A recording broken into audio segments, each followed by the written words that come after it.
बालनजी र रासोपा बीचमा सहमति हुँदा के सहमति भएको थियो? बालनजीलाई प्रधानमन्त्री अनि चाहिँ रविजीलाई पार्टी अध्यक्ष हो कि होइन भन्नु त? त्यो सहमति भइसकेको थियो। त्यसपछि मसँग सहमति हुँदा उहाँले उपाध्यक्षमा बस्नुभयो, मैले मान्दिएँ।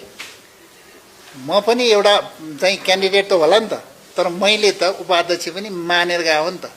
म एउटा आफ्नो आइडेन्टिटी भएको मान्छे, म एउटा उपाध्यक्ष पनि त्यो थर्ड फोर्थ क्याटेगोरीमा राख्दा पनि हुन्छ भनेर गएको मान्छेले मैले पदको बार्गेनिङ गरेँ।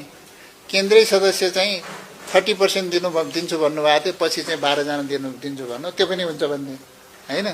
18वटा पनि 1 नम्बर एउटा मात्रै पर्ने, त्यो पनि चाहिँ हाम्रो रिमाजीको मात्रै पर्ने गरेर राख्नु भएको रहेछ। र उहाँको चाहिँ पछि छुट्टिएपछि उहाँको 1 नम्बरमै परेको छ। उहाँलाई शुभकामना छ। उहाँलाई चाहिँ मैले चाहिँ त्यस्तो कुरा केही पनि भनेको छैन। उहाँ आफ्नो हिसाबले आफ्नो क्यारियरको हिसाबले त्यहाँ बस्नु भएको छ। उहाँलाई सम्पर्क भएको छ, होइन त्यो चाहिँ आफ्नो मेरो क्यारियरको हिसाबले पनि म त्यहाँ बस्छु भन्नुभयो। हामी काम गर्ने परिणाम दिने मान्छेलाई हामी सोसल मिडिया चलाउनु पनि आउँदैन। सोसल मिडियामा हाम्रो रियलमा जे हाम्रो कुरा हो त्यो सोसल मिडियामा आउँछ। यो फेब्रिकेटेड गरेर एल्गोरिदम बनाएर कुनै कमेन्टलाई आउनै नदिने, कुनै कमेन्ट मात्रै आइरहने एल्गोरिदम बनाएर यो सोसल मिडिया चलाएर तपाईँले भने जस्तो यो मान्छे जित्छ ऊ मान्छे जित्छ भनेर रियलमा फिल्डमा त्यो हुँदैन। हाम्रो मान्छे जित्छ, हामी जित्छौँ, 100% जित्छौँ। हामी काठमाडौँमा म मात्रै होइन, काठमाडौँमा धेरै हाम्रो उम्मेदवारहरू सबभन्दा बढी उम्मेदवार उज्यालो नेपाल पार्टीको जित्छ।